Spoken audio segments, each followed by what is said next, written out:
Hello, ladies and gentlemen. This is the Morning Gardener, unshaven, but still online. Um, I was just up here thinking about some things that I want to do in my garden this year. And one of the things I'm going to do is work on feeding my garden because everything's getting crazy right now. With costs is going up on everything.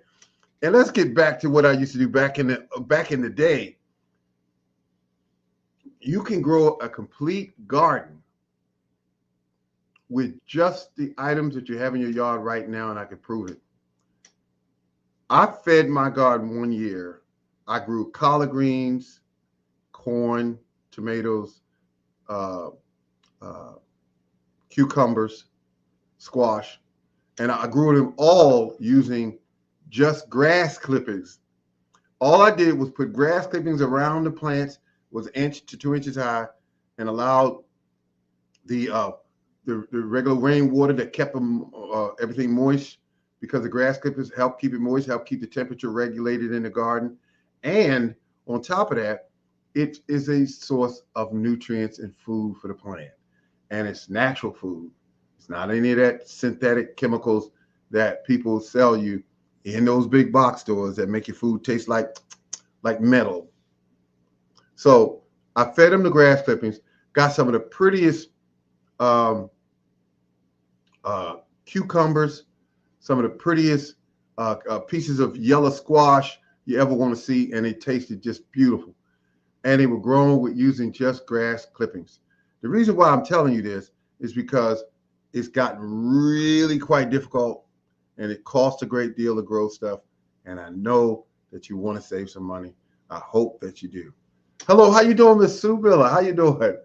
Ah, now this was a real short, brief step in and step out because I got to go out in the yard because I'm dying to try out my new uh, handheld saw. I don't know where it is right. Well, yeah, I know where it is, but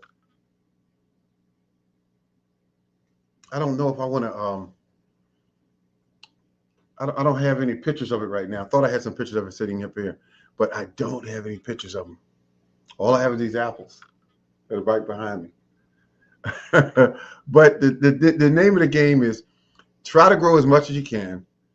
That's just try to grow as much as you can. Grow things that you like, and try to grow things that will grow well in your area, in your location.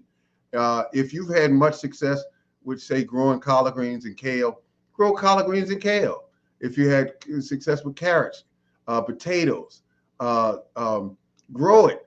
Don't waste a lot of effort on things that you know are going to be difficult to grow in your location. And that's just the way it is.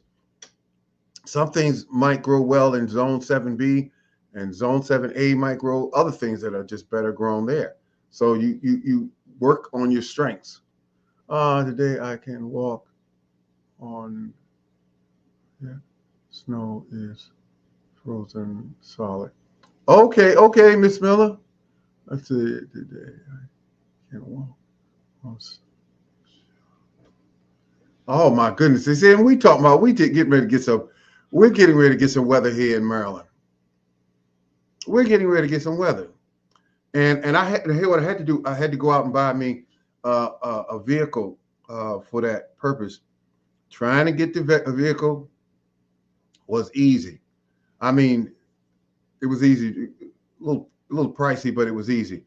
I needed to get a vehicle that had 4-wheel drive because the vehicle I have now, well, I had before I bought this one, was rear wheel drive. My favorite little car, Lincoln Town Car. I love it. But I did get an opportunity to drive a 4-wheel truck this year, and it really got me around. And I also got it so it can help me to bring in certain things for my garden. Like I might want to purchase something that decorative for my garden or whatever, or electronics. I love electronics that deal with the garden as well. Some people have sensors in their yard to tell how much moisture is in the soil or what's the temperature of the soil, and they can read all that from inside their house. And I like that too. That's a plus. But I got to tell you, to take a lawnmower with a bag on the back of it, or a rotting mower. Ride around, collect your weeds and grass clippings, and take that back to your garden and put it in the locations where you need to insulate your plants, put them down, and I'm telling you, you're going to have a great season if you get the right food for your plants. And you don't have to buy $8 and $15 bags of fertilizer. You don't have to if you don't want to. Oh my goodness. Now I was just talking about fertilizer. Let me show you what I found. This right here is a box of fertilizer. And this box is Expert. Now this came from Walmart. This thing has to be I don't know, 3 years old, 4 years old, and it's still a full bag. See, because look, none of them were emptied out. None of them. I have 4 bags in here, and none of them were used. They've never been opened. See, that's what I'm saying. This stuff like this, if you're growing grass or a tree or a bush in your yard, you might want to use this. You might, but you don't have to use that kind of fertilizer for your food items. For your food items, you can taste that stuff in your food items.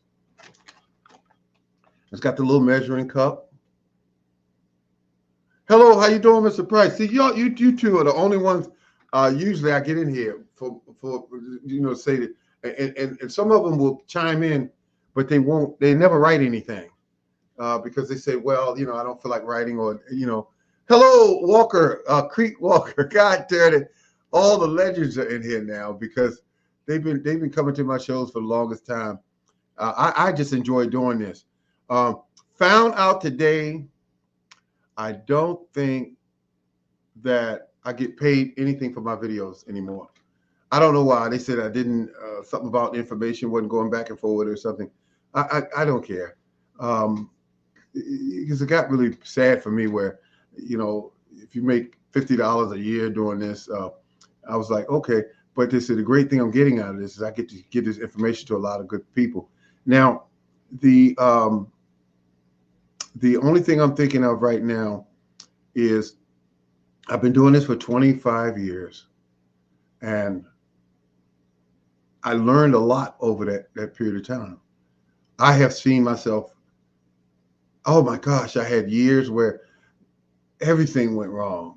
I remember one time I got all these leaves from one of my neighbors in the area, and they had over 30 bags of leaves outside, stacked up in front of the door, waiting for the city to move them. 30 bags, and I went up there to get them, and I was getting them at night. That was crazy. I was going up there at night getting bags of. I mean, they could have seen me messing around in front of their door and thought anything. But I went and got the leaves and brought them back, spilled them all out in the yard. It was over 2.5 feet tall as far as leaves go. And they covered an area of 40 feet by, I forgot the other, let's say 40 by 40. And I tried to till them in. See, I just started gardening and I was trying to learn, and I tilled them in, and I couldn't till them all in, and they were laying on top. They were under the soil. They was on top of the soil.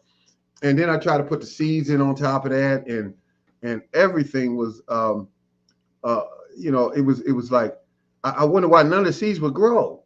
And I remember going to a garden center and I asked the gentleman there, he said, well, you see what you did when you tilled in the leaves? You lowered your nitrogen. I had no idea what he was talking about. I said, oh, I did? I said, well, what can I do? He said, nothing you can do this year, but maybe you could do something next year. And I didn't want to accept that. So I got back to my property and I looked at it. I looked at all the leaves that were attempting to be turned under.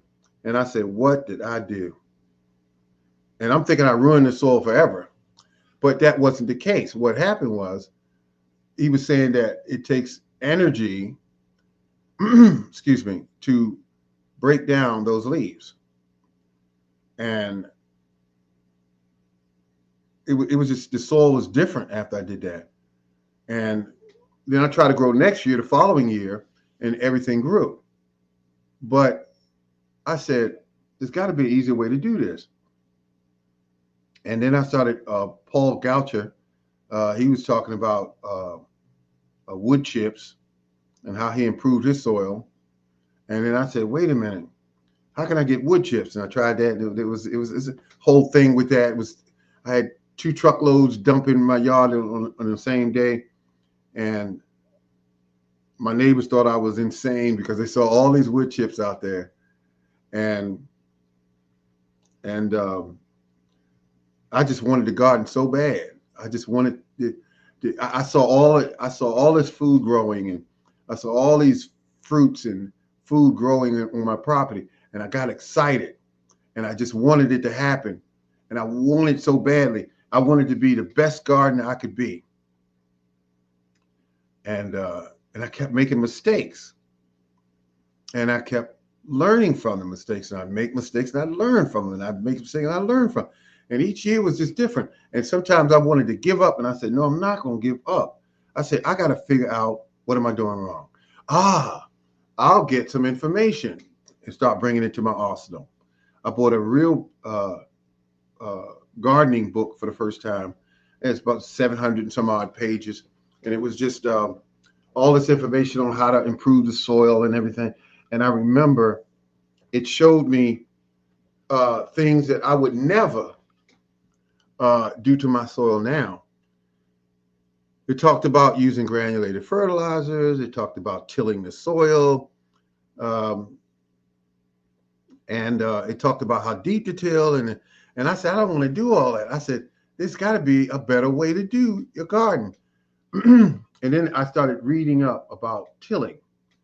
And there was all these other farmers out there, these professional farmers that were saying tilling destroyed their soil, or tilling made their soil worse than it was when it started out. And I felt something from that. I said, I've got to find out the right way to go, because everything I'm studying online, people are writing and posting videos up. It say you go this way, then go this way, then go that way, then go this way. And it was all over the place. So I said, wait a minute. And one day I was out fishing, and I was standing there, and the fish weren't biting too good. And I was on a bridge, and I looked over, and I saw the big, beautiful trees growing. And I said, I said, look at that tree. It's over 40 feet tall. It's thick around the trunk. It has all these beautiful dark green leaves on it, and nobody's fertilizing it. And I looked at it, I saw all the bushes that were growing, and grass and weeds and vines that were growing all around in the location where the tree was. And I said, how come nobody has to take care of them? How come nobody has to come out here and fertilize? Basically, I had an epiphany. I couldn't believe what I was learning at that moment. And I said, they got vines growing all over, different little saplings, and all over the road signs, and grass, and all kind of different types of grass, and grass that are 3 feet tall, and some grass that is very low to the ground.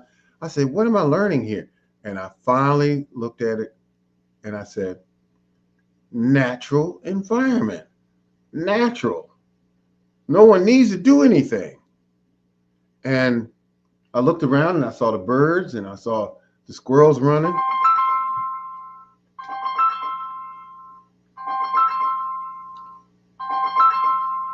That is my phone ringing. And I got all this equipment hooked up, so I don't want to mess with anything else. I'll be done disconnected you.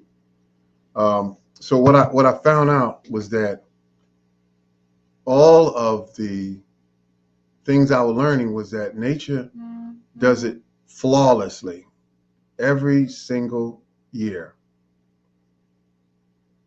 And I looked at the seeds I was buying, and I said, these seeds, it says that these are heirlooms and these other seeds are annuals. And I said, what is the difference in all of these technical terms? What am I learning here? And I found that a lot of vegetables have been altered by human beings, such as broccoli and corn and a number of other vegetables have been altered. They're not in their natural state they were when they first, you know, uh, developed on this planet. They just didn't have that natural state anymore. They've been changed. So I say, why is it that weeds will grow anywhere in my garden and grass, excuse me, some of the plants I plant seem like they're soft, like they're not tough enough to survive. Well, there was something there I was thinking of. So I tried, what is the best fertilizer I need? And found out that the best fertilizer I needed was always there. It was the biology in the soil. It was the weeds that were growing. It was the leaves that were falling from the trees. It was the branches that fell from the trees and laid on the soil and decayed. The fertilizer was always there. And I said, wait a minute, I got to figure out how to do this. I said, I saw my neighbor take some tree branches, cut them all up about this size and lay them in a straight line in his yard against his fence. And months later, they were gone. And I said, well, where'd they go? I said, what'd you do? He said, they went back into the soil. And I started to get ideas. I said, I need wood chips. I need wood. I need grass clippings. I need leaves. And after that, it's all she wrote. I started growing beautiful vegetables, and I stopped tilling. I sold my tiller that day when I decided I'm going to stop tilling. It was easy because the tiller was in beautiful condition and everything. So I sold it, and two men came and got it, put it in the trunk of their car, and drove off. I missed the tiller, but not the tilling, because I wanted my soil to heal, to improve. And so, sure enough, it did. Soil got better as I stopped tilling. And I stopped using, I call it man-made water. The water is coming from our pipes, from our cities that we live, from the reservoirs and all. That water is not good for your garden. You can use it in a pinch, yes, but it has chemicals in it that will slowly deteriorate the amount of chemicals that will kill the biology in your soil. And I knew something was going on, so I put the rain barrel systems in. I only built a small system, about 100 gallons of water is all I can store. And I said, I need this. And I got me a 100-foot water hose and a shore flow pump, and put it to work. And I got to tell you, I still have that pump, but it doesn't pump as well as it once did. But it is a shore flow, which makes it a stand-alone classic pump. And when you're spraying it and you let go the handle, the water cuts off. And I like that feature that it has, that pump. It's 100 pounds PSI, and you could buy them lower than that, but I like the 100 because it's strong enough to even spray down and wash a car. But that being said, I was out there and I was in it to win. And I started growing food, and I remember eating food from my garden. I remember the wonderful taste of tomatoes. And I said to myself, oh my goodness, so this is what a tomato is supposed to taste like. This is what squash is supposed to taste like. Oh my goodness, this is the best watermelon I've ever eaten. And I couldn't believe that this was coming right from my yard. And I got to tell you, the cantaloupes taste like cucumbers. They didn't have any sweetness to them. I found out why that was happening. It's because I would water them on, say, Sunday, and then go out there and pick them on Monday. And so they diluted the flavor. And I like to wait about 2 or 3 days, and then after I've watered them, and then go ahead and take them out. And that way, the sweetness is more concentrated. But they were big, pretty cantaloupes, and I grew those in bags of manure. Cut 2 holes in them and stabbed a bunch of holes in the bottom, about 20, 25 holes, and put the seeds in there, and they grew. And I forgot they were on the property, because here's what I do. I let the grass and the weeds grow on my property so that I can hide, for lack of a better word, I can hide my crops. So that if people happen to see my yard, they just figure, okay, a lot of grass and weeds over there. And if they don't know what they're looking at, they would never go in my property to take anything. But I know that a farmer or a gardener would know what they're looking at. They could look and say, those are this, or those are this, and they could figure it out. But I got one tree on the way, and I'm gonna grow it as a bush. It's a pomegranate. Always wanted one, finally got one. Pomegranate. So there it is. It's on. It's on. I'm gonna grow as much food as I can this year, because the economy is getting funny, and people are out there, the wealthy individuals are eating. I don't like it when wealthy people eat better than I do. I just got to be honest, because people that I talk to on this site, now hear me out before you judge. The people on this site that are growing their own vegetables and growing their own fruits are eating better than wealthy people. Because think about this. I've went out onto my property in the morning with slippers on, picked me some squash, picked me some fresh onions, picked me some spinach, came in the house, did a stir fry with some eggs and sausage or whatever, and ate it. And the vegetables were absolutely picked minutes ago. They were all organically grown using grass clippings and also using leaves and wood chips. They were eating the best food the plants were. They were very dense in nutrition. That is how you eat. This has been the Morning Gardener. Thank you very much, people, for stopping by. I got to go because I got to see if I could try out this chainsaw today. I'll let you know how I did. Thank you so much. Have a good day.